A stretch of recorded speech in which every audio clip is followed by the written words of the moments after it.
नमस्कार दर्शकों, मैं आर्यश अग्निहोत्री आप सबका स्वागत करता हूं। दर्शकों, आज हम बात करेंगे शनि के वक्री होने से तथा गुरु के उदित होने से मेष राशि पर क्या प्रभाव होगा। जी हां, शनि 13 जुलाई 2025 को वक्री हो गए हैं और ये वक्री रहेंगे 28 नवंबर 2025 तक, लगभग 4.5 महीनों तक, 138 दिनों तक।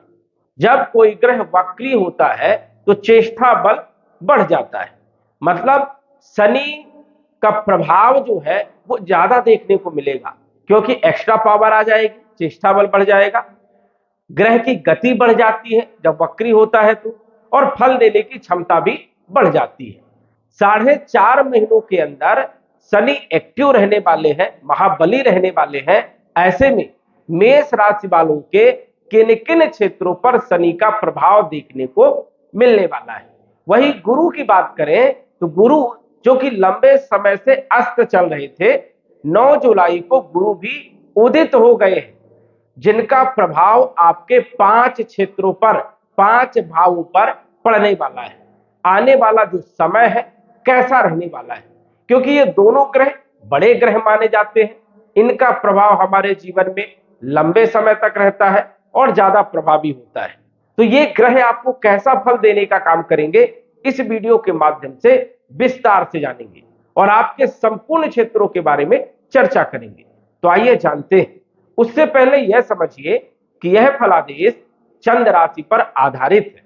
नाम राशि के आधार पर भी जान सकते हैं, लग्न राशि के आधार पर भी जान सकते हैं। तो आइए जानते हैं। शनि जो कि आपके 12वें भाव में गोचर कर रहे हैं, मेष राशि वालों के ऊपर शनि की 7.5 चल रही है और शनि की 7.5 का पहला चरण चल रहा है। 12वें भाव में शनि गोचर कर रहे हैं और 13 जुलाई 2025 को शनि 7 डिग्री में वक्री हो गए हैं। अब देखा जाए तो शनि जुलाई के महीने में 7 डिग्री में है, अगस्त के महीने में 5 डिग्री में, 6 डिग्री में देखने को मिलेंगे, वही सितंबर के महीने में 4-5 डिग्री में आएंगे। इसी प्रकार नवंबर के महीने में लगभग 1 डिग्री में शनि का गोचर होगा। जब कोई ग्रह वक्री होता है तो वो रिवर्स आता है, यहीं पर गोचर करेंगे 12वें भाव में, लेकिन इनकी जो डिग्री है, जितना ये चले हैं 1 डिग्री से 7 डिग्री तक अभी तक चल चुके हैं, लेकिन अब वक्री हो गए हैं तो 7 डिग्री से ये 1 डिग्री तक अभी रिवर्स आने वाले हैं। 28 नवंबर 2025 को आप देखेंगे तो शनि 1 डिग्री में लगभग गोचर करेंगे।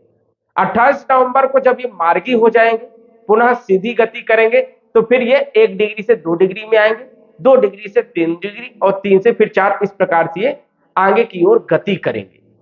शनि 1 महीने में 1 ही डिग्री गोचर करते हैं, लेकिन जब ये वक्री होते हैं तो इनकी गति बढ़ जाती है। अभी आप देख रहे हैं कि 4.5 महीनों में शनि लगभग 6-6.25 डिग्री जो है गोचर करने वाले हैं। इसका मतलब शनि की गति भी बढ़ेगी और गति बढ़ेगी तो फल देने की क्षमता भी बढ़ जाएगी, क्योंकि शनि लगभग 4.5 महीनों तक एक्टिव रहने वाले हैं। ऐसे में क्या क्या शुभ परिणाम देंगे, क्या अशुभ परिणाम देंगे और क्या आपको उपाय करना है, विस्तार से जानेंगे। 12वें भाव में जब भी शनि का गोचर होता है राशि से, तो शनि की 7.5 प्रारंभ होती है और यह पहला चरण होता है। पहले चरण में शनि क्या करता है, संघर्ष करवाता है और जो आपने कर्म किए हैं उसका फल देने का काम जो है करता है। दूसरा चरण प्रारब्ध का फल देता है और तीसरे चरण में सिंचित कर्मों का फल देने का काम करता है। अब देखा जाए तो 12वें भाव का शनि वैसे अच्छा नहीं माना जाता, क्योंकि 12वां भाव जो होता है वो होता है व्यय का, नुकसान का, खर्चों का, हॉस्पिटल का, कोर्ट कचहरी का, सडन प्रॉब्लम का। यहां पर शनि कहीं ना कहीं जो है मेहनत तो खूब करवाते हैं, परेशानियां भी बहुत ज्यादा उत्पन्न करने का काम करते हैं। लेकिन जब शनि वक्री होते हैं तो राहत मिलती है, क्योंकि शनि का अभी यदि हम प्रभाव की बात करें 13 जुलाई के पहले तक का तो शनि जो है 12वें भाव के पूर्ण रूप से फल दे रहे थे, जो कि व्यय के फल दे रहे थे। लेकिन अब ये वक्री हो गए हैं, तो अब ये पिछले भाव के ज्यादातर फल देने का काम करेंगे। वैसे तो शनि जहां के मालिक होते हैं, जहां पर विराजमान होते हैं, वहां के फलों में वृद्धि करने का काम करते हैं, और शनि जहां जहां पर देखते हैं वहां के फलों को कम करने का काम करते हैं, परेशानियां उत्पन्न करने का काम करते हैं। मतलब शनि जहां पर विराजमान है, जहां का मालिक है, वहां पर वृद्धि करेगा, जहां पर देखेगा वहां पर नुकसान करेगा। ये शनि का रोल है। अब शनि आपके कैरियर के मालिक हैं, लाभ भाव के मालिक हैं, और 12वें भाव में गोचर कर रहे हैं। 10 नंबर 11 नंबर ये दोनों शनि का है, और शनि जो है कैरियर के मालिक और लाभ भाव के मालिक होकर के 12वें भाव में बैठे हैं। मतलब कैरियर में कर्म करवाएंगे, खूब मेहनत करवाएंगे, और उस मेहनत का श्रेय आपको नहीं मिल पाएगा, कम मिलेगा, ये समझिए। क्योंकि 12वें भाव में गोचर कर रहे हैं, जो आपने कर्म किया, जो आपने मेहनत किया, वो सब जो है व्यर्थ का व्यय होने वाली है। तो ये समझिए कि संघर्ष आपको करना है। लाभ भाव की मालिक है, जितनी भी लाभ होगी स्थिति, वो आधे से ज्यादा व्यय करने का काम करेंगे, खर्चे बहुत ज्यादा करवाने का काम करेंगे। 12वां भाव कोर्ट कचहरी का होता है। यदि आपके कर्म अच्छे नहीं है तो कई बार ये कोर्ट कचहरी के चक्कर भी लगवा देते हैं, गलत आरोप लगा करके फंसाने का काम भी करते हैं।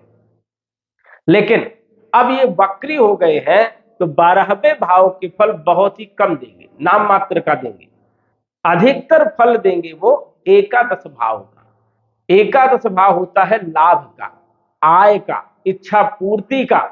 यहां के फल अब शनि लगभग 4.5 महीनों तक ज्यादा देने का काम करेंगे।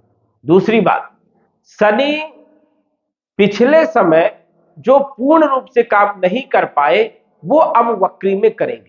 हो सकता है कि यदि आपने खूब मेहनत किया, अच्छा कर्म किया, और आपको सफलताएं नहीं मिली, आपके कर्मों का आपको फल नहीं मिला, लेकिन अब ये वक्री है, तो जो छूटे हुए कार्य हैं उनको करवाने का काम करेंगे। मतलब जो फल वो देना चाहते थे, किसी कारण बस नहीं दे पाए, अब वो फल देने का काम करेंगे, ये समझिए। यदि कुंडली में शनि की स्थिति अच्छी है, तो ये बहुत अच्छे परिणाम देने का काम करने वाले हैं, ये समझिए, लगभग 4.5 महीनों में। क्योंकि लाभ भाव में शनि वैसे भी अच्छे माने जाते हैं, एक अच्छी स्थिति मानी जाती है।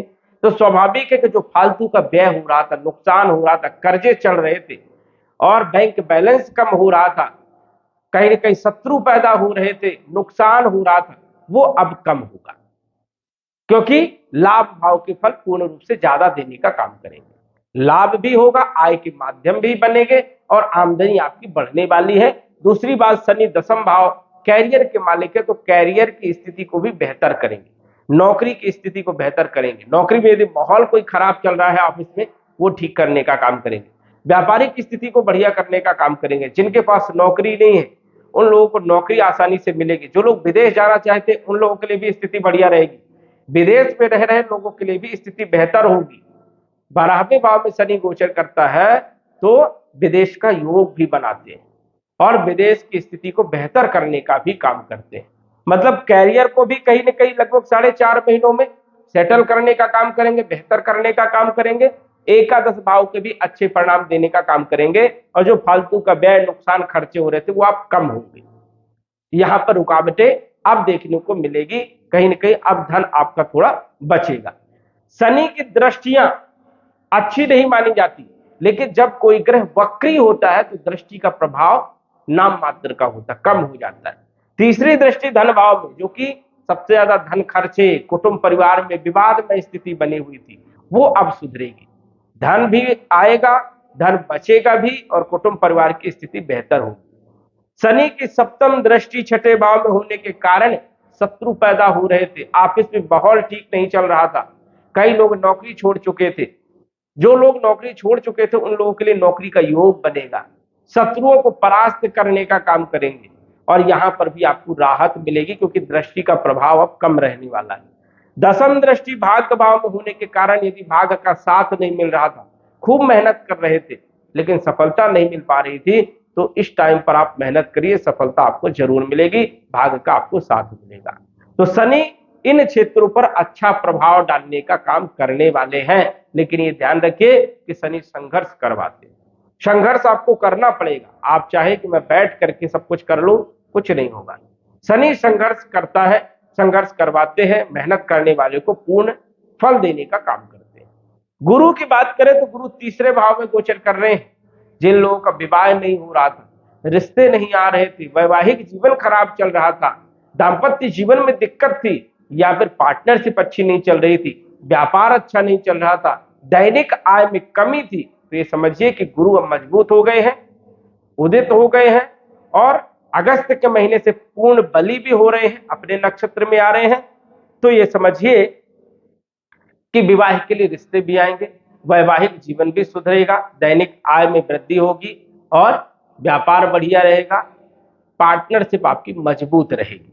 देखा जाए तो 12वें भाव के मालिक है गुरु, तीसरे भाव में गोचर कर रहे हैं। विदेश के लिए बहुत अच्छा योग है। जो लोग ग्रीन कार्ड बनवाना चाहते हैं, पासपोर्ट बनवाना चाहते हैं, वीजा बनवाना चाहते हैं, ये सबसे अच्छा टाइम है आपके लिए। या विदेश जाना चाहते हैं शिक्षा के लिए या नौकरी के लिए, तो सबसे बढ़िया टाइम है, बिल्कुल आप जा सकते हैं।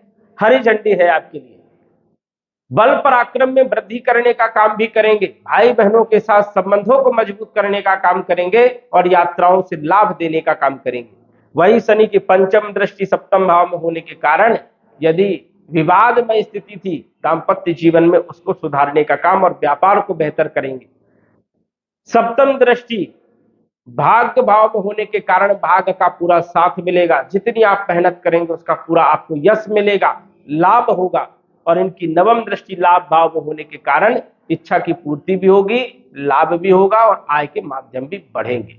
मतलब गुरु की स्थिति आपके लिए बेहद शुभ है, क्योंकि ये भाग्य के मालिक है, 12वें भाव के मालिक है, और भाग्य भाव को ये देखेंगे, लाभ भाव को ये देखेंगे, इसलिए स्थिति आपकी बहुत शानदार रहने वाली है। और गुरु तो धन के मालिक है, विवाह के मालिक है, संतान के मालिक है, शिक्षा के मालिक है, ज्ञान के मालिक है, और इन क्षेत्रों में अच्छा परिणाम देने का काम करते हैं। तो गुरु की स्थिति भी आपके लिए पॉजिटिव है। और ये गुरु समझिए कि 18 अक्टूबर तक जो है यहाँ पर रहेंगे तीसरे भाव में, उसके बाद चौथे भाव में आएंगे। पंच महापुरुष में से एक राजयोग बनाएंगे, हंस नामक राजयोग, जो कि जबरदस्त लाभ देने का काम करेगा। कैरियर में अच्छी स्थिति रहेगी, राजनीति क्षेत्रों में अच्छी स्थिति रहेगी, सरकारी क्षेत्रों में अच्छी स्थिति रहेगी, फाइनेंस की अच्छी स्थिति आपकी रहने वाली है।